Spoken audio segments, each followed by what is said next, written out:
എന്നെ സംബന്ധിച്ച് വളരെ പ്രധാനപ്പെട്ട ദിവസമാണ്. ഒരുപാട് കാത്തിരിപ്പിന് ശേഷം ഇന്നൊരു ഈ ദിവസത്തിനായി നമ്മൾ കാത്തിരിക്കുമ്പോൾ ഇന്ന് രാം മന്ദിറിൻ്റെ ഉദ്ഘാടനമാണ്. നേരിട്ട് പോകാൻ സാധിച്ചില്ല. ബിക്കോസ് ഈ ഗെറ്റ് സെറ്റ് ബേബി എന്ന പടത്തിൻ്റെ ലൊക്കേഷനിലായി പോയി പോകണമെന്ന് വലിയ ആഗ്രഹം ഉണ്ടായിരുന്നു. എന്തായാലും ഈ സിനിമയുടെ പൂർത്തീകരണത്തിന് ശേഷം തീർച്ചയായിട്ടും ഞങ്ങൾ എല്ലാവരും പോയിരിക്കും. അപ്പോൾ സെറ്റിലൊരു പൂജ നടത്തി ഒരുപാട് സന്തോഷത്തോടെ ശ്രീരാമനെ വരവേൽക്കുന്നു. ഒരുപാട് സന്തോഷം. എനിക്കും എൻ്റെ ടീമിനും എല്ലാവർക്കും ഒരുപാട് സന്തോഷമുള്ള ദിവസമായിരുന്നു. ഭാരതത്തിന് മൊത്തത്തിലും ഒരു എന്താ പറയുക, എനിക്കൊന്ന് എല്ലാവരും കാത്തിരിക്കുന്ന ദിവസമായിരുന്നു. അപ്പോൾ ഇന്ന് എല്ലാവരും ആഘോഷങ്ങൾ ഞാൻ ടി വിയിലും ന്യൂസിലൊക്കെ കണ്ടുകൊണ്ടിരിക്കുകയാണ്. നേരിട്ട് അവിടെ പോകാൻ ഭാഗ്യം ഉള്ളവർക്ക് ദർശനം ലഭിച്ച് കാണുമെന്ന് വിചാരിക്കുന്നു. അത്രയും തിരക്കും കാര്യങ്ങളൊക്കെ ഉണ്ട്. എന്തായാലും ഉടൻ തന്നെ അവിടെ പോകാൻ ഭാഗ്യമുണ്ടാവട്ടെ എന്ന് ഞാൻ വിശ്വസിക്കുന്നു.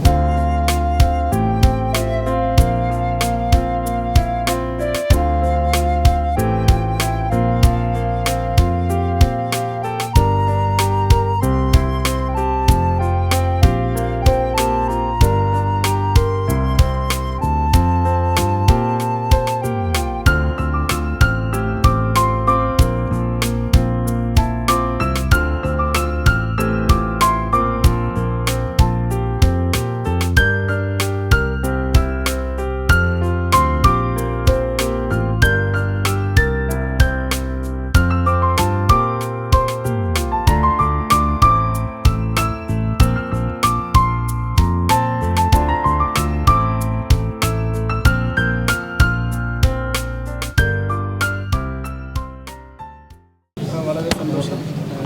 എന്താ പറയുക, ഒരു പുണ്യഭൂമിയിൽ ഒരു വലിയൊരു കർമ്മം നടക്കുകയാണ്.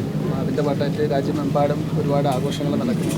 നമ്മുടെ കൂടെയുള്ള ഒരു പാർട്ണറാണെങ്കിൽ അവർ മുംബൈ ബേസ്ഡാണ്. അപ്പോൾ നമ്മൾ ഒരുമിച്ച് ഈ ആഘോഷത്തിൽ പങ്കുചേരുന്നു.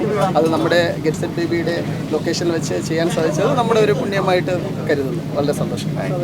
നൂറ്റാണ്ടുകളായി നമ്മുടെ രാജ്യത്തിൻ്റെ സംസ്കാരത്തെ വിളിച്ചുണർത്തി അതിന് വീണ്ടും ഒരു പുനർജനി ഉണ്ടായിരിക്കുന്ന അഭിമാനത്തിൻ്റെ രാജ്യത്തെ ഭാരതം എന്ന രാജ്യത്തിൻ്റെ അഭിമാന നിമിഷമാണ് ഇന്നിപ്പോൾ കടന്നുപോയിക്കൊണ്ടിരിക്കുന്നത്.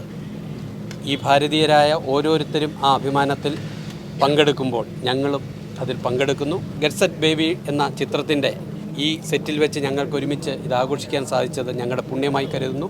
ജയ് ശ്രീറാം. ജയ് ശ്രീറാം.